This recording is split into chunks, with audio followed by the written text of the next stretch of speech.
Bull shark behavior has been the focus of Dr. Marie Sanchez's work as a marine researcher.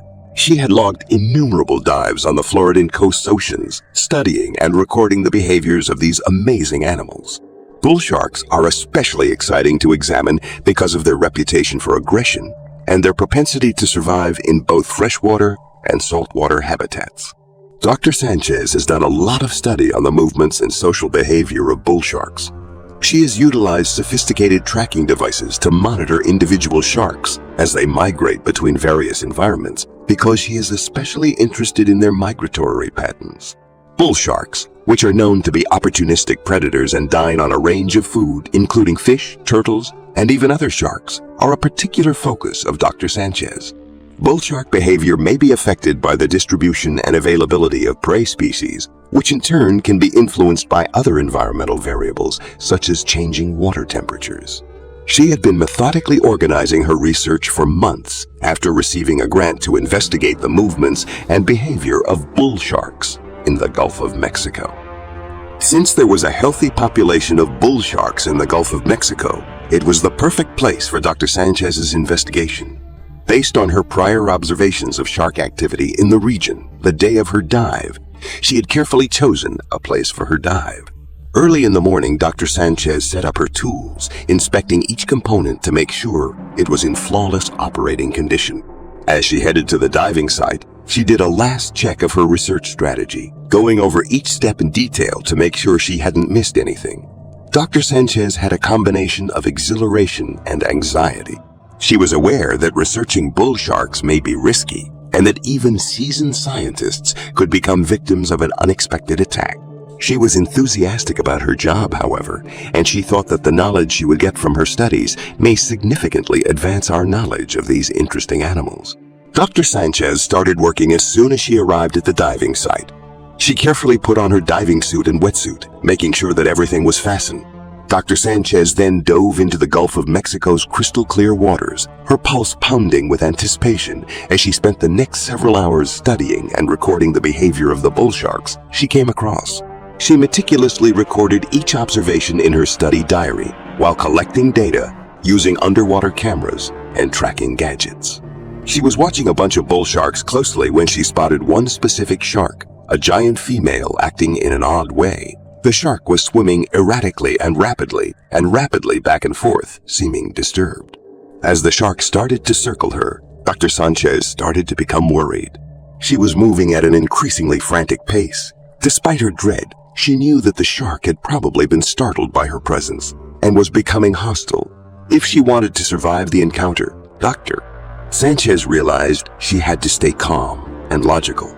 She gently started to swim away from the shark while keeping eye contact and moving slowly and deliberately to prevent any unexpected attacks. The shark suddenly dove for Dr. Sanchez, jaws open wide in it. She automatically rolled onto her back and kicked out with her feet, managing to strike the shark in the snout with one of them.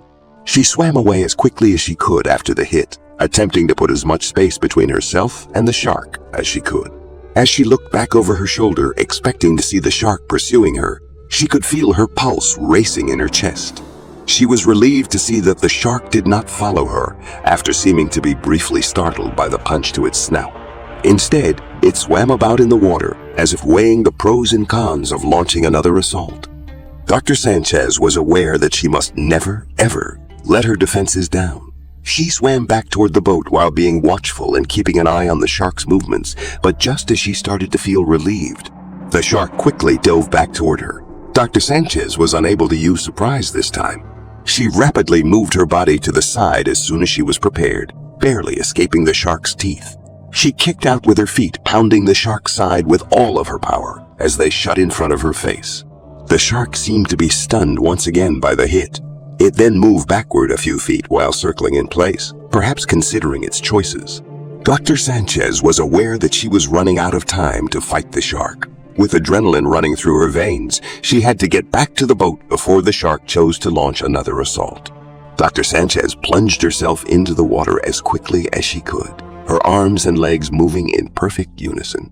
The shark continued to chase her for a few more seconds before giving up and vanishing into the ocean's depths. Dr. Sanchez struggled to breathe as she emerged from the water. but she was happy to have made it through the terrifying ordeal. She was aware that she had nearly averted a fatal assault, and that the lesson she had learned about the strength and unpredictable nature of the animals she studied would stick with her forever. Bull sharks are notorious for their aggressive temperament and unpredictable behavior, so it's conceivable that the shark was just responding to her being in its region. Dr. Sanchez is unsure of what caused the bull shark's agitation, however. After watching the video taken by her underwater camera, Dr. Sanchez discovered that the shark had a large fishing hook lodged in its jaw. It was probable that the shark was experiencing agony or discomfort as a result of the hook, making it more hostile and unpredictable than normal. Dr. Sanchez was aware that marine animal behavior might be significantly impacted by the presence of fishing gear and other human activities in the water. In order to spread awareness about the need of preserving the ocean and its creatures, she made a note to look into the matter more and to express her concerns to local authorities and conservation organizations. In Western Australia's isolated coastal settlements, the year was 1883. A way of life was pearl diving. Although it was a risky employment, it was also part of the Aboriginal people's long-standing custom. Jira, a young guy from a tiny coastal community, was one such pearl diver. Jira was a skilled diver who had spent his whole life searching the depths of the Indian Ocean for pearls. He was bold and had never been concerned about the risks associated with his work, but eventually his good fortune ran out. Jira had spent hours searching for pearls. His physique was used to the depths of the ocean. Even though he had already collected a sizable number of pearls, he wasn't finished. In order to go back to the community, he intended to gather as many as he could. He immediately had a severe ache in his left leg as he plunged forward. He first believed he had struck a rock or a piece of coral, but as he peered down, he saw a large shadow approaching him. As the shadow became larger and larger, he horrifiedly came to the realization that it was a shark. As the shark got closer to Jira, his heart began to accelerate. It was a huge beast with several rows of pointed fangs. Also a dangerous presence. Jira was in danger and realized he needed to take quick action. The shark pursued him, despite his attempts to swim away. Broad opening of its jaws. Jira was aware that he had to fight back. He thought he could do the same since he had heard of divers who had been able to repel sharks. The shark was persistent and continued coming back despite his attempts to stun it by punching and kicking it in the snout and eyes. Jira yelled in agony as the shark's fangs dug into his body. He knew he was fighting for his life because blood was pouring out of his thighs. The shark continued to attack him despite his frantic attempts to grasp his spear. He retaliated by kicking and striking the shark in the snout and eyes with all of his might. Although the shark was persistent, Jira was adamant about staying alive. He was able to retrieve his spear and stabbed it into the side of the shark, making it turn back. Jira took advantage of the shark's painful recoil to swim away from it, while blood was still gushing from his wounds. Jira succeeded in swimming back to the top. When they saw him bleeding, his fellow divers helped him into the boat. Jira suffered significant injuries as a result of the vicious assault. He suffered severe blood loss and his thighs were ripped open, but the only thing that mattered was that he was still alive. He was taken back to the village by his fellow divers, where the community elders attended to his injuries. Jira insisted on continuing to dive for pearls despite his wounds. He had no other means of support, and he enjoyed the rush of the chase. A few months later, he went back to the water, but this time he was more careful.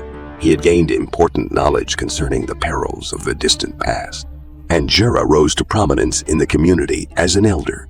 The younger divers benefited from his expertise and experience as he warned them of the danger and showed them how to take care of themselves. He was appreciative of the lessons he had learned, even if they had been quite costly, and proud of his life as a pearl diver. As a result, Western Australia's pearl diving heritage has endured, with each new generation carrying on the knowledge and abilities of the previous one. The tale of Jira serves as a monument to the strength and tenacity of the indigenous people who lived near the rocky Indian Ocean shore.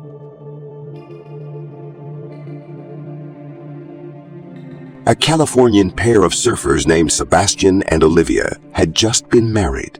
They had been organizing their ideal vacation for months. They had always wanted to have their honeymoon in Hawaii. They both had a deep love for the sea, and the rush of riding waves, and they were eager to see Hawaii's well-known surf locations. The location was ideal for a romantic break. The sun, a nice, warm, saline wind, and the sound of waves lapping against the coast welcomed them as they touched down in Honolulu. As soon as they arrived at their inviting beachside house, they fell in love with the breathtaking beauty all around them. They had a paradisiacal feeling. Some of the finest waves in the world were surfed over the first few days of their honeymoon. When they went to Waikiki Beach, they rode the calm waves and saw the local surfers display their prowess. They also traveled to the North Shore, where they tested their mettle against larger, stronger waves. Along with seeing the iconic Pearl Harbor Monument, they went on a stroll through the beautiful jungle. They made the decision to go to Maui during the second week of their honeymoon. They leased a jeep there and traveled to Hana while admiring the stunning sights of the coastline. They made the decision one day to go to a secret surf location they had heard about from the locals. It was a well-kept secret, encircled by breathtaking cliffs and glistening ocean. They felt as if they had discovered their own little heaven as they paddled out and saw that there were no other surfers in the area. They heard a big splash behind them while they awaited the next set of waves, however. They were aware of a shadowy figure approaching them. They first believed it to be a dolphin, but as it drew nearer, they discovered it was really a tiger shark. Its mouth is gaping wide. The pair froze in fear as they could see the shark's very sharp teeth. As they saw the sharks approach them, their hearts were racing. Its pointed teeth sparkled in the sunlight. Although they made an effort to paddle away, the shark swiftly caught up to Sebastian and Olivia. The pair realized they were in big jeopardy when they saw the shark circling them. As they saw the enormous monster approach closer and closer, they were overcome with fear. As Olivia recalled accounts of tiger sharks attacking people, her pulse was racing. Although Sebastian was attempting to maintain his composure, she could tell that he was also afraid. The pair attempted to stick together and keep their boards close in the hopes that the shark would lose interest and go away, since they had never felt so vulnerable before. But the tiger shark continued circling them, gaining closer with each pass, as if it were obsessed on them. Olivia's thoughts were spinning as she sought to formulate a strategy. She was aware that they needed to maintain their composure and avoid any unexpected movements that would catch the shark's notice. As the shark came closer, Sebastian grasped Olivia's hand and commanded her to remain still. They had to shrink and become as insignificant and unpleasant looking as they could. He was aware that any abrupt movements would spook the shark and cause it to charge. As the shark drew nearer and nearer, they were horrified to see its eyes fixed on them. The shark abruptly turned and swam off, vanishing into the ocean's depths. The pair exhaled with relief, yet they were aware that they had just barely escaped. A terrible outcome. Hoping the shark wasn't still following them, they began paddling as rapidly as they could towards the beach. Even though they could feel their hearts tightening with panic, they persisted. They continued to paddle despite their arms burning from effort.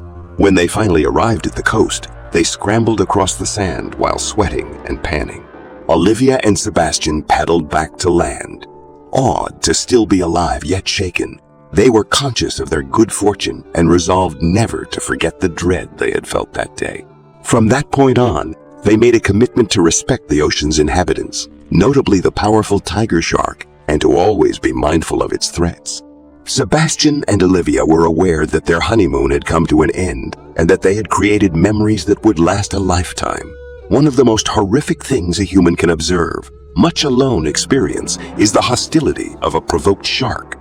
Sharks have rows of razor-sharp teeth that are connected to a strong jaw that can instantly shred the skull off a person. Therefore, it is perfectly understandable why so many people dread the water. Today's tale follows Sam Mitchell, a traveler who became lost in the gloomy depths, even in the face of impending death, which he was unable to avoid. His close buddy Thomas related the tale of his death. As a first-hand observer, Thomas and Sam originally met in Oklahoma in 2000 at a comedy concert and became close friends because of their mutual passion for ocean fishing. As Sam served as Thomas's best man during his wedding, they spent a lot of holidays out fishing together. Sam spent his time alone, just having his dog and the odd girlfriend for companionship. He'd had his closest pal forever, so on their meeting day's 10th anniversary, the couple planned to recreate their Goliath grouper encounter. In August of 2010, they made travel arrangements for a vacation to Florida, and they showed up there quite early. They planned their accommodations in the same location as previously, since they expressly intended to see the Florida Keys once again. They relished their day off from work to spend the whole day lounging on the beach, since they would be seeing the owner the next day. The guys they traveled with were also experienced fishermen, and despite their advanced age, Sam and Thomas found them to be good and entertaining company. It was a peaceful experience as they traveled the approximately 30 minutes to the location where the groupers often congregated. Since groupers are generally known to be strong fish, fishermen need to use a 400-pound monofilament line to even try to reel them in. Fortunately, the boat Sam and Thomas were on had everything they would need. It took the fish some time to bite. The two men obtained new bait at the beginning of their voyage, however. One did ultimately bite, and it came dangerously close to dragging Thomas into the water. A 600-pound Goliath grouper, that was. Before removing the hook, Sam grabbed for his cutters, but the netting was securely wound around the fish's tail and back fence. To no effect, he pulled at it in an attempt to get any slack. Sam started to tear the netting away as he worked, since the fish was bleeding and obviously in discomfort. After waking up from its exhaustion, the fish began to thrash about in the water. Sam was pulled overboard after getting his hand hooked in the netting, falling behind the fish, and just his arm was visible over the top of it. However, the crowd dispersed when they saw Sam grinning and claiming to be okay. Before Thomas withdrew the hook from its jaws and the fish was on its way, he still had his cutters and was able to release his hand and the few strands of netting that were still attached. Sam continued to tread water as Thomas branded him a crazy bastard for doing what he did and threw the netting into the boat so it could be used or disposed of securely. Sam said as he waved him off, "I won't forget that one." Thomas was still grinning over what had transpired, but he soon became aware of a problem. Sam didn't see the distorted splash on the water's surface that caused his blood to turn to ice. Sam was immediately pulled beneath the sea as a massive red mare emerged from the water and enveloped his head. Thomas saw his closest friend's life end in front of him, and that 1 second seemed to last a lifetime.